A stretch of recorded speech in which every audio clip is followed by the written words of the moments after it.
Introduction. हर कोई successful बनना चाहता है, लेकिन ऐसा क्या है जो कुछ लोगों को सक्सेसफुल बनाता है और दूसरों को अनसक्सेसफुल? सबसे पहले ये जानते हैं कि सक्सेस को कैसे डिफाइन कर सकते हैं। जैसे कुछ लोगों को लगता है कि उन्होंने फाइनेंशियल सक्सेस पा ली है, लेकिन वो लाइफ के दूसरे एरियाज में उतने सक्सेसफुल नहीं हैं, जैसे कि रिलेशनशिप्स या कुछ और पर्सनल चीज़ों में। तो क्या वो सही में सक्सेसफुल हैं? 200 सालों की लिटरेचर की स्टडी से ऑथर को पता चला कि पिछले कुछ सालों में सक्सेस का कॉन्सेप्ट काफ़ी बदल गया है। सक्सेस 1920 से पहले कैरेक्टर इथिक्स बेस्ड थी, जैसे इंटीग्रिटी, ह्यूमिलिटी और करेज पे। लेकिन सक्सेस अब पर्सनैलिटी इथिक्स जैसे पब्लिक इमेज, एटीट्यूड और पर्सनैलिटी पर बेस्ड है। ट्रू सक्सेस पाने और ट्रू चेंज दिखाने के लिए आप शॉर्टकट नहीं अपना पाओगे। इसकी बजाय आपको अंडरलाइंग कंडीशंस को एड्रेस करके खुद का पैराडिग्म शिफ्ट करना होगा और अपने आप को फंडामेंटली चेंज करके the 7 habits of highly effective people को अपनाना होगा। Chapter 1, principles and paradigms. The 7 habits of highly effective people अंदर की ओर देखने और अंदर से बाहर शुरू करने से शुरू होती है। अपनी सोसाइटी में हम सोशल मीडिया पे ये दिखाने की कोशिश करते हैं कि हम बहुत खुश हैं और हमारी लाइफ परफेक्ट है, ये जानते हुए भी कि सोशल मीडिया हमारी लाइफ की सिर्फ एक हाईलाइटेड रील है। हम अपनी आउटसाइड अपीयरेंस को बदलते रहते हैं, चाहे हम अंदर से बहुत स्ट्रगल कर रहे हों। स्टीफन कोवी आपसे ये सोचने के लिए कहते हैं कि लाइफ में सबसे ज़्यादा इम्पोर्टेंट क्या चीज़ है, और इमेजिन करें कि अगर कल सब कुछ छीन लिया जाए तो आप सबसे ज़्यादा किस चीज़ को चाहेंगे? क्या सोशल मीडिया फॉलोअर्स उस लिस्ट में होंगे? शायद नहीं। तो इन वैल्यूज़ को आइडेंटिफाई करने और आपको अपनी लाइफ को बेहतर बनाने में कैसे मदद मिल सकती है? अंदर से बाहर की तरफ खुद को सुधार कर। इससे पहले कि आप अपनी लाइफ बदल सकें, आपको अपने अंदर झांक कर अपने fundamentals, habits and belief systems को समझना होगा। ये प्रिंसिपल्स आपके कैरेक्टर के कोर में हैं और आपके गोल्स को पाने के लिए एक कंपास की तरह काम करते हैं। आपके principles fairness, honesty and integrity जैसे हो सकते हैं। ये पॉपुलर प्रिंसिपल्स हैं जो हमारे एक्शंस का गाइडेंस करते हैं और सक्सेस की तरफ ले जाते हैं। हालांकि सेल्फिशनेस और डिसऑनेस्टी जैसे प्रिंसिपल्स फेलियर का कारण बन सकते हैं। प्रिंसिपल्स नेचर के लॉज हैं और आप जो बोते हो वही काटते हो। इसलिए अपने कोर प्रिंसिपल्स पर ध्यान देना ज़रूरी है और ये डिटरमाइन करना इम्पॉर्टेंट है कि आपका कैरेक्टर नेचर के साथ काम कर रहा है या इसके अपोजिट। जिस तरह हम किसी शहर का रास्ता जानने के लिए एक मैप की हेल्प लेते हैं, उसी तरह हम लाइफ को समझने के लिए अपने पैराडिग्म की हेल्प लेते हैं। एक पैराडिग्म एक सब्जेक्टिव आधार है कि हम अपने आसपास की दुनिया को कैसे देखते हैं। दुनिया के बारे में हम जो कुछ भी समझते हैं वो हमारे पैराडिग्म से बनता है। फॉर एग्ज़ाम्पल, एक नेगेटिव पैराडिग्म वाला इंसान बारिश के दिन को उदास और इनकन्वीनियंस के रूप में देखेगा, लेकिन एक पॉजिटिव पैराडिग्म वाला इंसान बारिश के दिन को ग्रोथ अपॉर्चुनिटी के रूप में देखेगा। अपने अंदर लास्टिंग चेंजेस लाने के लिए पैराडिग्म को बदलना बहुत ज़रूरी है। एक बार जब हम पैराडिग्म बदल लेते हैं तो हम अपने कैरेक्टर, अपनी आदतों और अपने बिहेवियर्स को बदल सकते हैं। ये कैरेक्टर में शिफ्ट इम्पॉर्टेंट है क्योंकि ये बताता है कि आपको अपने पैराडिग्म को कैसे मॉनिटर करना है, ताकि आप ये पता लगा सकें कि कौन से लोग आपको अपने गोल्स तक पहुंचने से रोक रहे हैं। ऑथर ने एक सुबह न्यूयॉर्क सिटी सबवे में एक पीसफुल सीन के दौरान एक पैराडिग्म शिफ्ट का एक्सपीरियंस किया, जहां ज़्यादातर लोग या तो पढ़ रहे थे या रेस्ट कर रहे थे। अचानक एक आदमी शांति भंग करते हुए अपने शैतान बच्चों के साथ अंदर आ जाता है। शोर से परेशान होकर ऑथर ने उस आदमी से पूछा कि क्या वो अपने बच्चों को कंट्रोल कर सकता है? उस आदमी ने थका हुआ और हताश आंसर दिया कि उसे बच्चों को समझाने के लिए कुछ करना चाहिए, लेकिन उनकी माँ अभी 1 घंटे पहले ही एक्सपायर हो गई थी, इसलिए वो सभी सदमे में हैं। कौवे का पैराडिग्म चिड़चिड़े और नाराज होने से बदलकर मदद की इच्छा करने का हो गया। तो आपने देखा कि पैराडिग्म शिफ्ट किसी सिचुएशन में आपके पर्सपेक्टिव को चेंज कर सकता है। हालांकि सारे शिफ्ट उतनी जल्दी नहीं होते जितना जल्दी कौवे उस मॉर्निंग में हुआ था, पर यह पैराडिग्म शिफ्ट आपकी लाइफ में एक पावरफुल चेंज ले सकता है। इसलिए सोशल मीडिया के उलट जहां आप अपनी खामियों को कवर करने पर काम कर सकते हैं, ये बुक आपको अपनी क्वालिटीज़ की पहचान कराने में हेल्प करेगी। एक बार जब आप लाइफ में अपनी सबसे बड़ी प्रॉब्लम्स की पहचान कर लेते हैं, तो आप अपनी प्रॉब्लम्स को डिफरेंट एंगल से देख पाएंगे और उनकी कमजोरियों का पता लगा पाएंगे। अंदर से बाहर की ओर काम करने से और अपनी आदतों को बदलने से आप अपने जीवन को बेहतर बना सकते हैं। Chapter 2 habit 1 be proactive. Life सिर्फ खाली पन्नों वाली एक बुक है। अगर आपको अपनी कहानी लिखने का मौका मिले तो आप क्या लिखना चाहेंगे? अगर आपकी लाइफ आज ख़त्म हो जाती है तो बुक में क्या लिखा होगा? क्या बुक में ऐसे इंसान की कहानियाँ होंगी जिसने अपने एनवायरनमेंट का विक्टिम होने की वजह से कुछ भी अचीव नहीं किया? या बुक में ऐसे इंसान की कहानियाँ होंगी जिसने अपने फिजिकल एनवायरनमेंट के बावजूद एक्शंस लिए और गोल्स अचीव किए? यही हमारा पहला प्रिंसिपल है, प्रिंसिपल ऑफ ओनरशिप। हम अपनी लाइफ पे कंट्रोल कर सकते हैं। अपनी लाइफ के स्टेटस के लिए दूसरों को ब्लेम करना बहुत आसान है, लेकिन ये बेकार काम है। ये मेरी गलती नहीं है और जो हुआ उस पर मेरा कोई कंट्रोल नहीं था, कॉमन फ्रेजेस हैं जो हम कहते हैं जब हम खुद को मुश्किल सिचुएशंस में पाते हैं। लेकिन जब हम अपनी लाइफ का ओनरशिप लेना शुरू करते हैं तो हम एक न्यू प्रिंसिपल अपनाते हैं और हमारी दुनिया बदलने लगती है। द प्रिंसिपल ऑफ ओनरशिप हमें ये एडमिट करने के लिए मजबूर करता है कि हमने खुद ही हथियार डाल दिए, लेकिन ये हमें अपने लाइफ में सक्सेस की ओनरशिप लेने के लिए भी मजबूर करता है।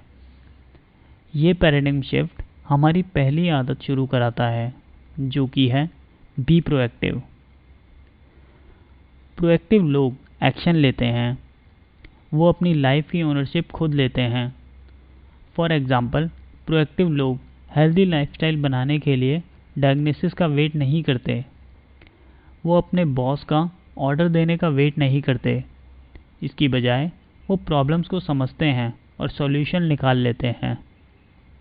वो लाइफ में अपने आसपास के लोगों को ध्यान से सुनते हैं और इफेक्टिव कम्युनिकेशन करके उनका दिल जीत लेते हैं।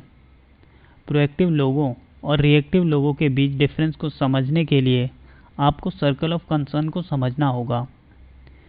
ये सर्कल उन सभी चीज़ों को रिप्रेजेंट करता है जिनकी आप चिंता करते हैं। हो सकता है कि आप बिल भरने या देश भर में घूमने की चिंता कर रहे हों। सर्कल ऑफ कंसर्न के अंदर सर्कल ऑफ इन्फ्लुएंस है, जो उन सभी चीज़ों को रिप्रेजेंट करता है जिनके बारे में आप कुछ कर सकते हैं। रिएक्टिव लोग सर्कल ऑफ कंसर्न पे ध्यान देते हैं, जबकि प्रोएक्टिव लोग सर्कल ऑफ इन्फ्लुएंस पर ध्यान देते हैं। प्रोएक्टिव लोग अपने सर्कल ऑफ कंसर्न को छोटा रखते हैं, उन चीज़ों पे फोकस करते हैं जो वो चेंज कर सकते हैं। ओनरशिप लेने का एक तरीका है अपनी लैंग्वेज के जरिए। प्रोएक्टिव लोग मैं करूँगा, मैं कर सकता हूँ और मैं प्रेफर करता हूँ जैसे शब्दों को यूज़ करते हैं, जबकि रिएक्टिव लोग मैं नहीं कर सकता, मैं करना चाहता हूँ पर कर नहीं पाऊँगा, और अगर ऐसा होता तो मैं बहुत कुछ कर सकता जैसे वर्ड्स का यूज़ करते हैं। रिएक्टिव लोग मानते हैं कि वो अपने एक्शंस और वर्ड्स के लिए खुद जिम्मेदार नहीं हैं, इसलिए ये कहने की बजाय कि उसने मेरा दिमाग ख़राब कर दिया, उन लोगों को अपना ध्यान देना चाहिए ऐसी बातों पे कि मैं अपनी फीलिंग्स को खुद कंट्रोल कर सकता हूँ। इससे वो रिएक्टिविटी से प्रोएक्टिविटी की तरफ चेंज होने लगेंगे। अपनी प्रॉब्लम्स के लिए बाहरी सोर्सेज को दोष देने की बजाय सॉल्यूशन ढूंढने पे ध्यान दें और अपनी लाइफ में प्रॉब्लम्स का रिस्पॉन्स देने के तरीके को बदलना शुरू करें। रिस्पॉन्सिबिलिटी लें, ओनरशिप लें और अपनी बुक के पेजेस को किसी ऐसे इंसान की कहानियों से भरना शुरू करें जिसने एक्शंस लिए और अपनी लाइफ बदल दी। Chapter 3 habit 2 begin with the end in mind. Imagine करो कि आप स्क्रैच से एक घर बना रहे हो। आप इस प्रोसेस को कैसे शुरू करेंगे? आप पहले ये सोचेंगे कि घर कैसा दिखे, है ना? आप घर का लेआउट डिटरमाइन करते हैं और फिर उस हर डिटेल का पता लगाते हैं जो लेआउट बनाने के लिए चाहिए। उसके बाद कंस्ट्रक्शन वर्कर्स बिल्डिंग बनाना शुरू करेंगे और ब्लूप्रिंट को फॉलो करेंगे। इस ब्लूप्रिंट के बिना आप क्या गलतियां कर सकते हैं? हो सकता है आप किसी इम्पॉर्टेंट चीज़ को भूल जाएं, जैसे कि सीढ़ियाँ। अब अपनी लाइफ को एक ब्लूप्रिंट की तरह इमेजिन करें। आपका एंड गोल क्या है? आप क्या अचीव करना चाहते हो? किसी भी प्रोजेक्ट की सक्सेस के लिए प्लानिंग बहुत नेसेसरी है, इंक्लूडिंग योर लाइफ। यहाँ पे हमें प्रिंसिपल ऑफ डायरेक्शन की ज़रूरत है। एंड को माइंड में रख के काम करने के लिए आपको डायरेक्शन की ज़रूरत है। घर बनाने की तरह ही सक्सेस के लिए एक डायरेक्शन ज़रूरी है। अफेक्टिव लोग सिर्फ हार्ड वर्क करके सक्सेस की उम्मीद नहीं करते हैं, बल्कि उनके पास लाइफ में डायरेक्शन होती है। लेकिन आप उस डायरेक्शन को कैसे पा सकते हो? आप इमेजिन कर सकते हैं कि अब से 30 दिन यानी 30 डेज बाद आपके फ्रेंड्स एंड फैमिली आपके फ्यूनरल में आए हुए हैं। आप क्या चाहते हैं कि वो लोग आपके बारे में क्या कहें? वो क्या कह रहे हैं कि आपने अपनी लाइफ कैसे बिताई? ये डिटरमाइन करने से कि आप अपने फ्रेंड्स एंड फैमिली को अपने बारे में क्या कहते हुए सुनना चाहते हैं, आपको समझने में हेल्प करता है कि आपकी लाइफ किस पर सेंटर्ड है। शायद आप family centred, money centred, work centred या इवन सेल्फ सेंटर्ड भी हैं। लाइफ का एंड की कल्पना करके आप ये डिटरमाइन कर सकते हैं कि आप कैसे जीना चाहते हैं। इन सवालों के जवाब देने से आप अपना पर्सनल मिशन स्टेटमेंट बना सकते हैं, जो सेकंड हैबिट को इम्प्लीमेंट करने की दिशा में पहला कदम है। आपके मिशन स्टेटमेंट को एक कंपास की तरह आपको सर्व करना चाहिए और आपको गाइड करना चाहिए नेसेसरी स्टेप्स लेने के लिए और आपकी पर्सनल सक्सेस एंड हैप्पीनेस के लिए। हालांकि मिशन स्टेटमेंट रातों रात नहीं लिखा जा सकता। इसमें टाइम, पेशेंस और खुद का गाइडेंस करना होगा। एक ब्लूप्रिंट लिखने की तरह आपको बहुत बार मिशन स्टेटमेंट को दोबारा लिखना पड़ सकता है। अगर आप अपने पर्सनल स्टेटमेंट को अपनी लाइफ का ब्लूप्रिंट मानते हो, तो आप अपने पर्पस एंड इंटेंशन से एक्शंस ले सकते हो। जैसे हर ईंट का एक घर बनाने का पर्पस होता है, वैसे ही आपके एक्शंस का पर्पस आपके एंड गोल को अचीव करने में आपकी हेल्प करना होना चाहिए। Chapter 4 habit 3 put first things first. अब जब आपने अपने वैल्यूज़ एंड प्रिंसिपल्स को डिटरमाइन कर लिया है, तो आपके दिमाग में सवाल आएगा कि उन प्रिंसिपल्स के अकॉर्डिंग काम करना और जीना कैसे शुरू कर सकते हैं। इसका आंसर है तीसरी आदत को इम्प्लीमेंट करके, जो है पुट फर्स्ट थिंग्स फर्स्ट। आप कितनी बार अपना वीक शेड्यूल करते हैं, लेकिन फिर उन चीज़ों पर टाइम बर्बाद कर देते हैं जो इम्पोर्टेंट नहीं हैं। आपको ऐसा लगता है कि कई फ़ोन कॉल्स, मीटिंग्स और डेली इंटरप्शंस पे आपका कोई कंट्रोल नहीं है, जो आपको अपने ट्रू गोल्स को पूरा करने से रोकते हैं। शायद आप टाइम मैनेजमेंट स्किल्स को अप्लाई करने का ट्राई करते हैं, लेकिन बाद में पता चलता है कि ज़्यादातर टेक्निक्स एफिशिएंसी पे काम करती है, इफेक्टिवनेस पे नहीं। तो आप इसे कैसे बदल सकते हैं? सबसे इम्पोर्टेंट कामों को प्रायोरिटाइज करके और इंश्योर करके कि सबसे पहले उन्हें ही किया जाए। बाकी सब कुछ एक तरफ रख दें और उन अनइम्पोर्टेंट कामों को बाद में करें। हालांकि ये कहने में आसान लगता है, लेकिन आप ये डिटरमाइन करने में स्ट्रगल करेंगे कि कौन से टास्क इम्पोर्टेंट है और कौन से टाइम वेस्ट। लकीली कौवे ये पता लगाने में आपकी हेल्प कर सकते हैं। टाइम मैनेजमेंट मैट्रिक्स एक टू डू लिस्ट बनाने के मुकाबले बहुत ज़्यादा इफेक्टिव है। अपने टास्क को अर्जेंसी एंड इम्पोर्टेंस में डिवाइड करके आप 2x2 का मैट्रिक्स बना सकते हैं। क्वाड्रेंट 1 उन एक्टिविटीज़ पे फोकस करता है जो कि अर्जेंट एंड इम्पोर्टेंट दोनों है। हालांकि ये एक क्रिटिकल क्वाड्रेंट लगता है, लेकिन ये क्वाड्रेंट उन कामों के लिए है जो हमारे कंट्रोल से बाहर है और जिन पर तुरंत ध्यान देने की ज़रूरत है। एक प्रोजेक्ट जिसकी डेडलाइन आने वाली हो या किसी का घर जल रहा हो, ये दोनों सिचुएशन इस क्वाड्रेंट में फिट हो जाते हैं। क्वाड्रेंट 2 उन कामों पर फोकस करता है जो इम्पोर्टेंट है लेकिन अर्जेंट नहीं है। ये सबसे क्रिटिकल क्वाड्रेंट है क्योंकि ये वो काम है जो हमारे लिए सबसे इम्पोर्टेंट है। इन कामों में रिलेशनशिप बनाना या फ्यूचर के लिए प्लान बनाना आ सकता है। ये वो इम्पोर्टेंट प्रिंसिपल्स हैं जो रातों रात नहीं होंगे। अपना ज़्यादा टाइम स्पेंड करें उन एक्शंस को करने में जो फोकस करें क्वाड्रेंट 2 में रखे कामों को पूरा करने पे। फॉर एग्ज़ाम्पल, अगर आप अपने रिलेशनशिप को बेटर बनाना चाहते हो तो अपनी कार में बैठकर घर जाते हुए किसी फ्रेंड या फैमिली मेम्बर को कॉल करें, बजाय कि इसके कि आप सिर्फ गाना सुनें। क्वाड्रेंट 3 उन कामों पर फोकस करता है जो इम्पोर्टेंट नहीं हैं लेकिन अर्जेंट है। ये वो काम है जो हमारे टाइम को इंटरप्ट करते हैं, जैसे फ़ोन कॉल्स या मीटिंग्स। अगर आप क्वाड्रेंट 3 के कामों को प्रायोरिटी देते हैं तो आप उन कामों को पूरा करते हैं जो दूसरों की प्रायोरिटीज़ होते हैं, आपकी खुद की नहीं। इसके कई बुरे रिजल्ट्स भी हो सकते हैं, जैसे कि शॉर्ट टर्म फोकस होना या फील करना कि आपकी लाइफ आउट ऑफ कंट्रोल हो गई है। क्वाड्रेंट 4 उन कामों पे फोकस करता है जो ना तो इम्पोर्टेंट है और ना ही अर्जेंट है। इन कामों में इंक्लूड हैं वो टास्क जो टाइम को पूरा वेस्ट करते हैं, जैसे कि एक दिन में नेटफ्लिक्स की पूरी सीरीज़ देखना या ऑफिस के टाइम सोशल मीडिया को बिना सोचे समझे स्क्रॉल करते रहना। इन कामों से लाइफ दूसरों पे कंप्लीट डिपेंडेंस हो जाती है और लोगों को नौकरियों से निकाल दिया जाता है। तो क्वाड्रेंट 2 पे ध्यान क्यों दें? जैसा कि मैंने पहले भी बताया, ये ऐसे काम हैं जो हमारे लिए सबसे इम्पोर्टेंट है। ये फोकस करते हैं रिलेशनशिप्स बिल्डिंग पे, प्लानिंग पे, एक्सरसाइज पे और प्रिपरेशन पे, या वो सभी चीज़ें जो आपकी खुशी के लिए इम्पोर्टेंट है, लेकिन आप उन्हें साइड में रख देते हैं क्योंकि आपको लगता है कि आपके पास उनके लिए टाइम नहीं है। लेकिन आप उनके लिए टाइम कैसे निकाल सकते हैं? दूसरे कामों को ना कहकर। आप उन कामों को भी ना कहें जो उस टाइम अर्जेंट लगते हैं और उन्हें अफेक्टिवली टालना सीखें।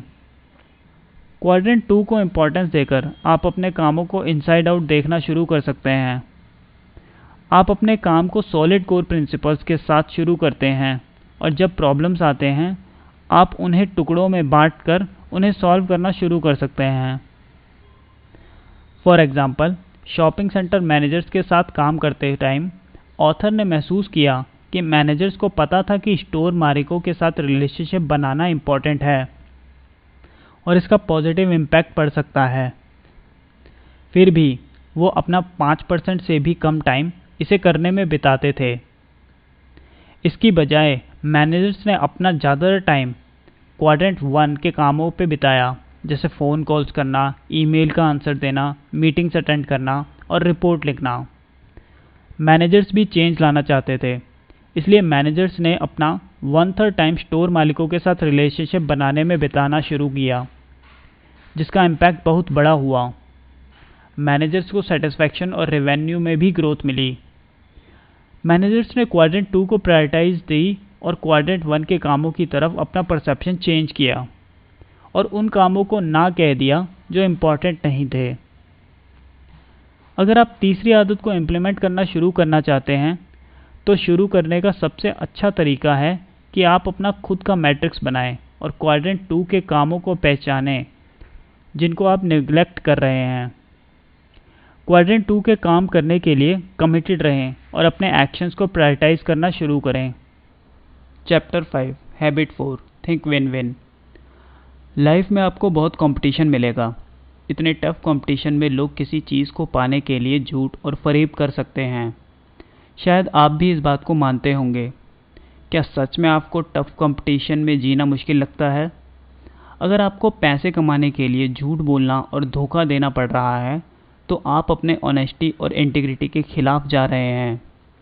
दुर्भाग्य से ये एक ऐसी मेंटालिटी है जो आपकी सोसाइटी में बहुत से लोगों के पास है। वो मानते हैं कि जीतने के लिए उन्हें किसी को हराना पड़ेगा। लेकिन लाइफ ऐसी नहीं है, बल्कि लाइफ में कंपटीशन नहीं होना चाहिए। किसी भी सिचुएशन में दोनों पार्टीज जीत सकती हैं। विन विन का माइंडसेट क्रिएट करके आप सक्सेसफुल इंडिपेंडेंट रिलेशनशिप्स बना सकते हैं। विन विन माइंडसेट को अपनाने का मतलब है ह्यूमन इंटरेक्शन के पैराडिग्म को बदलना। एक्चुअली ये 6 पैराडिग्म हैं जिन्हें कोवे ऐसे एक्सप्लेन करते हैं। पहला, विन विन पैराडिग्म, जिसमें दोनों लोग जीतते हैं। इसमें प्रॉब्लम्स को रिजॉल्व किया जाता है ऐसे सॉल्यूशन निकाल के जो दोनों तरफ के लोगों के फ़ायदे में हों और दोनों पार्टीज़ को सेटिस्फाई करें। दूसरा, विन लूज़ का पैराडिग्म, जिसमें लोग सोचते हैं कि अगर मुझे जीतना है तो दूसरे को हारना पड़ेगा। विन लूज़ वाले लोग अपने पावर, पोजीशन और क्रीडेंशियल्स का यूज़ दूसरों को इन्फ्लुएंस करने के लिए करते हैं ताकि उन्हें वो मिल सके जो वो चाहते हैं।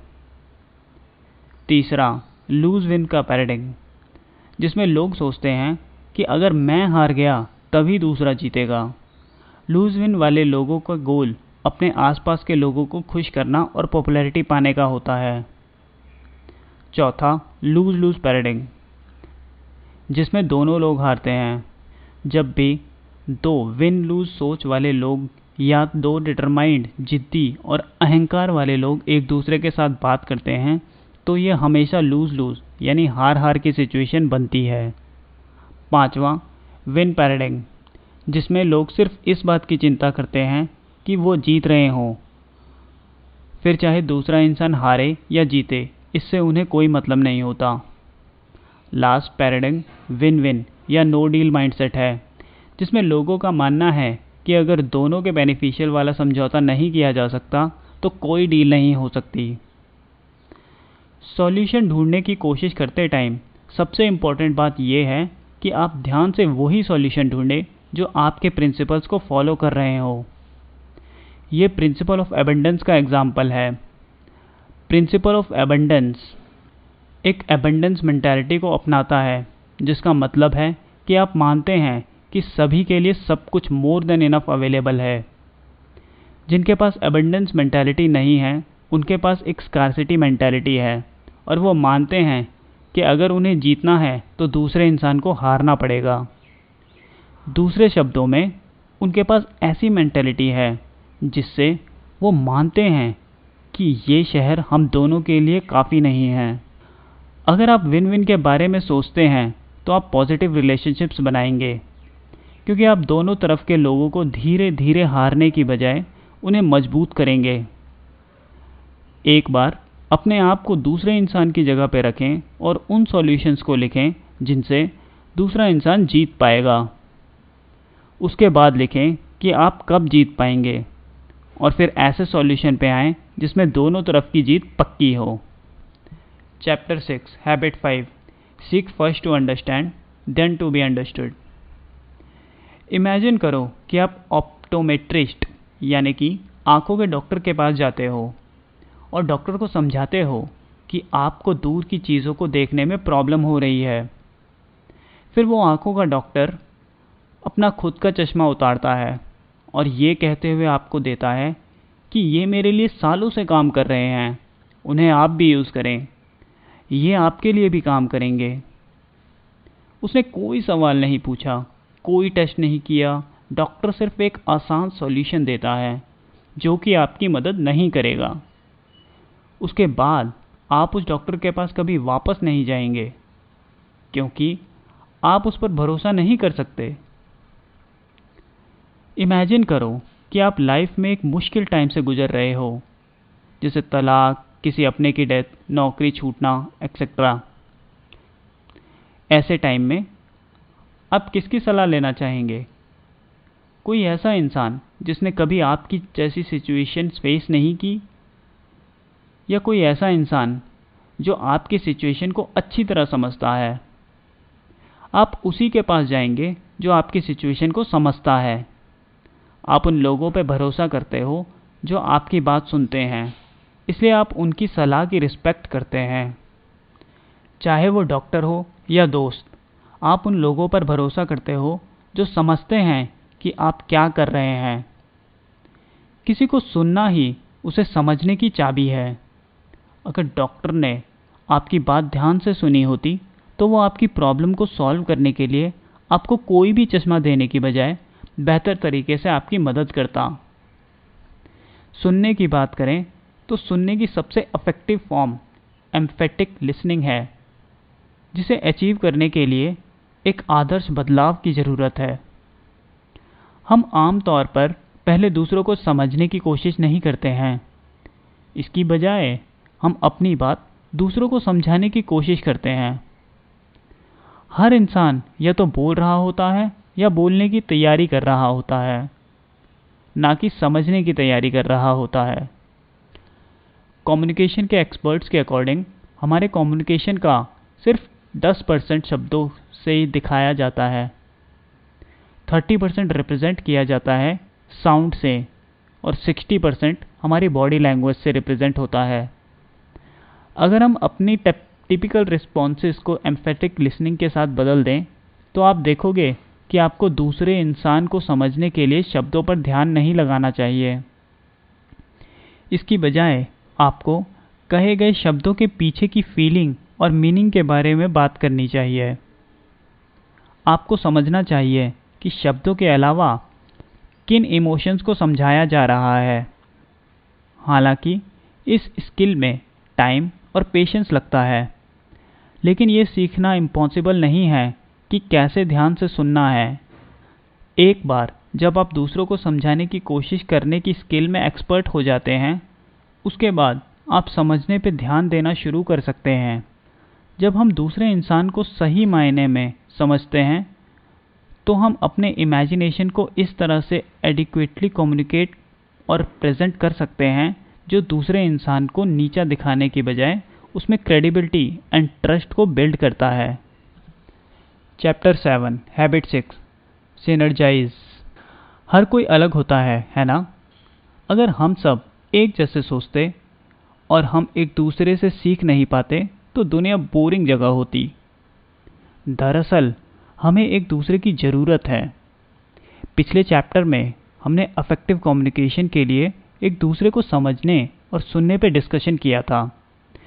अब प्रिंसिपल ऑफ टीम एग्जीक्यूशन के तरीके से हम एक दूसरे के साथ काम करने पर ध्यान दे सकते हैं।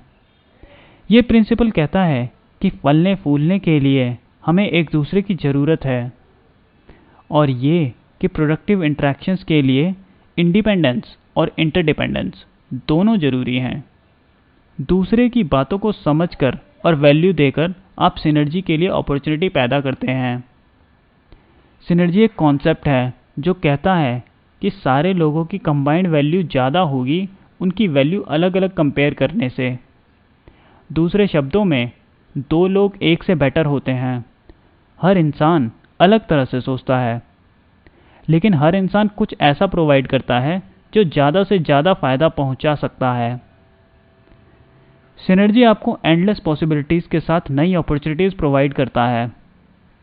सिनर्जी आपको एक दूसरे के डिफरेंसेस को सुनने को कहता है और किसी भी चैलेंज से निपटने के लिए तैयार करता है।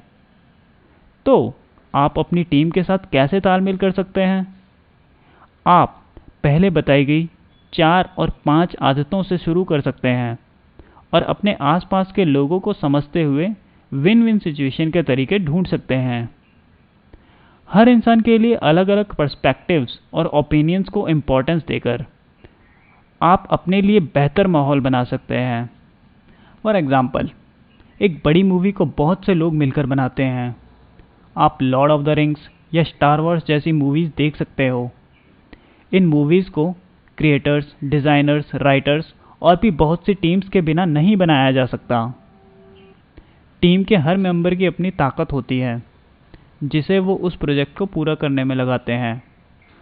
लोगों के बीच मेंटल, इमोशनल और साइकोलॉजिकल बिहेवियर्स को इम्पोर्टेंस देकर आप उनके बीच तालमेल बिठा सकते हो जिसे वो साथ मिलकर काम करेंगे और एक बड़े प्रोजेक्ट को पूरा कर लेंगे।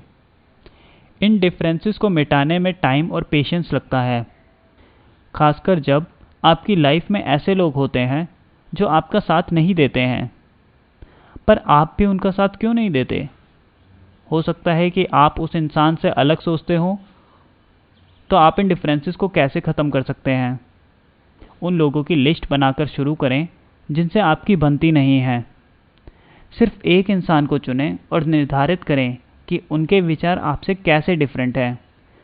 आप अपने और उनके व्यूज़ के बीच तालमेल कैसे बना सकते हैं? आप उनके डिफरेंसेस के बारे में ज़्यादा खुले विचारों वाले और कॉन्फिडेंट कैसे हो सकते हैं? Chapter 8 habit 7 sharpen the saw. Chefs हर दिन अपने चाकू मतलब नाइफ का बार बार यूज करते हैं। फाइनली वो अपने चाकू मतलब नाइफ की धार खो देते हैं। लेकिन तब क्या वो चाकू फेंक देते हैं और नया खरीद लेते हैं? नहीं, वो उसकी ही धार को तेज करते हैं। शेफ्स के चाकू मतलब नाइफ की तरह हमें भी खुद को तेज करना होगा। हमें फिजिकली, स्पिरिचुअली, मेंटली और सोशल तरीके से खुद को टाइम देना चाहिए। इन 4 एरियाज में अपने आप को तेज बना के परमानेंट रिजल्ट्स देख सकते हैं। अपने आप को फिजिकली फिट बनाने का मतलब है अच्छा खाना, प्रॉपर रेस्ट करना और अच्छी बॉडी बनाने के लिए रेगुलर एक्सरसाइज करना। आपको जो आदतें एक्सरसाइज करने से रोकती हैं, उन ताकतों पर रिएक्ट करने की बजाय आपको अपनी फिटनेस पे ध्यान देना होगा। मेंटली हेल्दी होने का मतलब ये नहीं है कि आपको किसी दूसरे धर्म को अपनाना है। इसकी बजाय इसका मतलब है कि आपको अपनी लाइफ को एग्जामिन करना चाहिए और अपने एक्शंस पे ध्यान देना चाहिए। आप अपने स्पिरिचुअल माइंड को फोकस्ड रख सकते हो मेडिटेशन, प्रेयर और नेचर के बीच जाके। इससे आपको आदत नंबर 2 की प्रैक्टिस करने में हेल्प मिलेगी, क्योंकि आप अपने प्रिंसिपल्स एंड कोर वैल्यूज को लगातार रिवाइज कर रहे हैं। मेंटली हेल्दी रहने के लिए आप अच्छी किताबें पढ़ सकते हैं, अपने थॉट्स की एक डायरी बना सकते हैं और सोशल मीडिया पे सिर्फ उन चैनल को फॉलो कर सकते हैं जो आपकी लाइफ और माइंड को बेटर बना सकते हैं। आप एक नई भाषा सीख सकते हैं या कुछ नया सीखने के लिए कोर्सेज ले सकते हैं। खुद को मेंटली स्ट्रांग करने के कई तरीके हैं। इसके अलावा मेंटल हेल्थ पे ध्यान देने से आपको तीसरी आदत की प्रैक्टिस करने में हेल्प मिलेगी, क्योंकि आप अपने टाइम मैनेजमेंट स्किल्स को यूज करके अपना टाइम बेहतर यूज कर पाओगे। अगर आप सोच रहे हैं कि आप इन 4 डायमेंशंस पर कैसे काम कर सकते हैं, तो उन एक्टिविटीज की लिस्ट बनाकर शुरू करें जो आपको हर फील्ड में बेहतर बनाने में हेल्प करेगी। हर फील्ड में एक एक्टिविटी चूज करें और उसे अगले हफ्ते तक पूरा करने की कोशिश करें। हफ्ते के एंड में अपनी परफॉर्मेंस देखें और समझें कि आपको सक्सेस या फेलियर क्यों मिली। Chapter 9 final summary. एक हाईली इफेक्टिव इंसान बनने के लिए आपको इन 7 आदतों को अपनाना होगा। Be proactive. रिएक्ट करने की बजाय एक्शंस लेना शुरू करें। अपनी लाइफ के कंट्रोल और रिस्पॉन्सिबिलिटी लें। एंड को माइंड में रख के शुरू करें। Begin with an end in mind. आपके रास्ते में जो भी काम आए उसे स्टार्ट ना करें, बल्कि खुद के फ्यूचर का एक विजन देखें और अपने एक्शंस उसे पूरा करने में लगाएं। Put first things first. अपने टाइम को ऐसे कामों में ना वेस्ट करें जो अभी अर्जेंट लग रहे हों, लेकिन आपके गोल्स पूरा करने में कोई हेल्प ना कर रहे हो, बल्कि नॉन अर्जेंट इंपॉर्टेंट आइटम्स पे फोकस करें। Think win win. ऐसा ना सोचें कि आपको जीतना होगा और दूसरे को हारना होगा। इसकी बजाय विन विन सोचें जिसमें दोनों लोग जीत सकें। Seek first to understand then to be understood. किसी भी बात को कहने की जल्दबाजी ना करें, बल्कि पहले सामने वाले को समझें और फिर जवाब दें। सिनर्जाइज। अकेले काम करना बंद कर दें। इसकी बजाय दूसरे लोगों की स्ट्रेंथ का यूज करके कुछ ऐसा बनाएं जो आप अकेले ना बना सकते हो। Sharpen the saw. बहुत ज्यादा मेहनत ना करें, बल्कि स्मार्ट वर्क करें और खुद को मेंटली, फिजिकली, स्पिरिचुअली और सोशली स्ट्रांग बनाएं। ये थी summary 7 habits of highly effective people की, जिसे लिखा है स्टीफन आर कोवे ने। आपने इसे ध्यान से सुना, उसके लिए धन्यवाद। अगर आपको ये पसंद आई हो तो लाइक और सब्सक्राइब करना ना भूलें। धन्यवाद। आपका दिन शुभ हो।